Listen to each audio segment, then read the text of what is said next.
पनवेल महानगरपालिकेत महासभेदरम्यान गोंधळ, महाविकास आघाडीचे पाणी टंचाई विरोधात आंदोलन।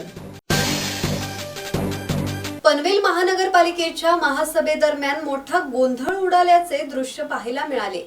महाविकास आघाडीच्या वतीने सभागृहाबाहेर हातात हंडे आणि कवाड घेऊन जोरदार आंदोलन करण्यात आले। यावेळी आंदोलकांनी पनवेलमधील तीव्र पाणी टंचाईचा प्रश्न अधोरेखित करत प्रशासनाविरोधात घोषणाबाजी केली। यावेळी सभेसाठी येणाऱ्या नागरिकांनाही अडवण्यात आल्याचा प्रकार समोर आला आहे। विरोधी पक्षनेते अरविंद म्हात्रे यांनी त्या ठिकाणी गोंधळ घालत नागरिकांना सभागृहात प्रवेश मिळवून दिला। या सर्व प्रकारामुळे परिसरात तणावाचे वातावरण निर्माण झाले होते। आंदोलकांकडून पाणी समस्येवर तातडीने तोडगा काढावा अशी मागणी करण्यात आली। मनोज भिंगारडे, संवाद मराठी लाईव्ह, पनवेल।